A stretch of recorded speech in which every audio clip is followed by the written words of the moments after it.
And welcome to my channel. For those of you, my name is Dave and I work in financial services, and these videos are a mixing journey towards financial freedom, financial well-being, financial products, so you, like me, can reach your goals sometime in the future. Now, it's not to boast or brag or say look at me, but to give people hope and ideas. If I can build a sizable portfolio over six figures, you can too. If you create a plan, create an action plan within a tax revenue and invest on a regular basis. So let's dive into this latest video. Now, this video is about my self-invested personal pension plan.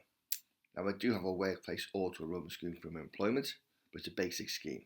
I'm limited on the funds I can invest and also the amount I can contribute. So I do my own pension plan so I can put my own contribution in when I wish, and I can invest in the funds that I want to wish. So let's dive into the portfolio on what are the aims. Well, year on year, we're looking for annual return of 10%. For 2025, we're looking for dividends, £7,000 a year, and we're looking for a year-end value of £164,000. So how have we done in the month? Well, we started at 138,413. We finished at 144,958.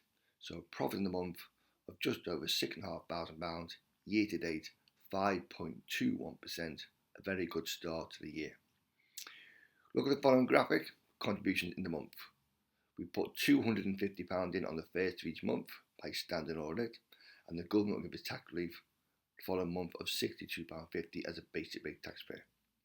And as we said, predominantly look at the chart based within financial services, what we know about, and UK based. Our platform provides the chargeable fees based upon the percentage of the pot value, so our current fee is £17.84 a month. So where are the funds held? Well, at the moment in UK and Europe, 75.79%. In USA and Americas, 22%. And Asia and emerging markets, 2.17%. Now, during the month, we received no dividends. We'll have good months, we'll have bad months, so we say, but across our shares, our yield is an average yield of 4.95%, but no dividends received during the month. So let's dive into the portfolio in a bit more detail about what sort of holds we have within the portfolio. We'll do our funds first. We own two funds. Makes up 27% of our portfolio. Fund value is £39,492. And we did top up one of our existing funds this month because, shall we say, we're solely UK based. So at the moment we own two funds. We've kept it simplified. We own a Fidelity World Index Fund, £21,000, 14.6% of our portfolio, but very low fees of 0.12%, and it holds around about 1,400 shares. Just switch off, does what it says it's in, and it's given a, shows a return last 5 years of over 10%. We own an LNG technology fund. Again, we just switch off, £18,200, 12.5% of our portfolio. Slightly higher fees because where it's invested, but 0.32%, and it owns around about 250 shares. But as we've proved last few years, the Magnificent Seven had a great run in the US. Will they continue? But we just switch off. The funds does what it says it's in. Okay, and we are top of one funds because we are, shall we say, UK based. Now remember my own personal opinions. If you like the videos, smash the like button, subscribe to the channel. Now let's look at the shares we hold within the portfolio. With regard to the shares, at the moment we own 15 shares, 13 in profit, 2 in loss. Makes up 73% of our portfolio, of which 64% in the FTSE 100 and 9% in the FTSE 250. But the collective share value is worth £105,000. Now, I'm not going to go through all 15 shares, but just an overview of our largest holding and some recent item notes. So our largest holding is Aviva, 4,983 shares, £25,500, 18% of our portfolio. Has a very good results lately, shall we say, very good run. It's paying a yield of about 8%. We just switch off. Everyone needs insurance, but it will pay a very nice dividend in May of over £1,000.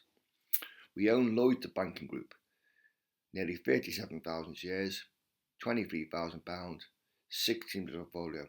Hopefully we'll have very good results during the later month February. Has got a yield around about 4.5%. Interest rates have gone up recently, shall we say, and the margin improved, But let's see what happens about, shall we say, the so-called car leasing scandal. Away from the UK banks, we own HSBC, 1,244 shares. Again, a very good run. It's now over £10,000, 7% of our portfolio, but it does pay a nice quarterly dividend. We also own Barclays, 3,212 shares, £9,500, 6.5% of our portfolio, and again, like Lloyd's, a very nice yield. Hopefully some very good results due during the end of February. Now, away from the banks, we own Drax, shall we say, the biomass producer. 1,304 shares, £8,000, 5.6% of our portfolio. Again, paying a very nice dividend, shall we say, very nice yield. It's cash rich and it has been expanding recently. Now, one share that had a disastrous month is Greggs. We were up 100%. We own 292 shares, £6,300, 4% of our portfolio, but it had, shall we say, good results. It's opening branches, cash rich, but the market was not impressed with, shall we say, the prospects for growth, and the shares are down 25% within the month. But we were up 100%, so a very good share to date. Who knows what will happen, shall we say, with the growth strategy, but it's very cash rich.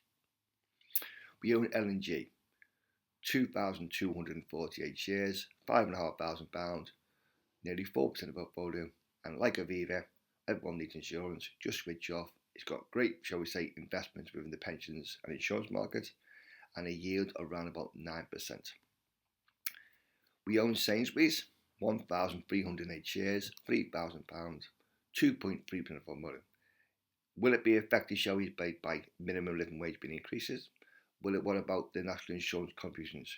But it is very cash rich, everyone needs food, and it has been on some kind of price war with Aldi, and it is growing market share. We own, shall we say, Shell and BP, 150 shares in Shell, £4,000, nearly 3% of portfolio, and BP, 542 shares, £2,300, just under 2%. But, shall we say, everyone needs oil and gas. It does pay nice quarterly dividends. Just switch off the money, shall we say, regular stream income within the accounts. We own JD Sports, 2,500 shares, £2,300, 2% of our portfolio. Again, it was over 100%, but it has struggled with, shall we say, growth plan in America. But again, it's very cash rich, and it was at the elusive stage, it was virtually making £1 billion in profit. But it's what we see as a growth company. It pays a tiny dividend. Other companies we own, shall we say, is AG Bar, the drinks producer. AJ Bell, the platform provider. Card Factory, the retail, which did have very good results, very cash rich, expanding, not affecting high street at the moment, a very good trading state, but what will happen in the future about margins, shall we say, increase in minimum wage, increase in NI. And finally, one that has struggled is Penn and the Water Company. Okay, it's just announced a rights issue, but everyone needs water, but it has struggled, but it is paying a very nice yield. But what will happen about the recent, shall we say, change of Ofwat? Shall we say, they've got to spend money on infrastructure. So a collection of shares, shall we say, mainly financial services, but we've had some very good run lately, especially during January, mainly through the banks, mainly through the insurance companies. But what will happen to them companies when it starts producing the year-end results towards the end of February?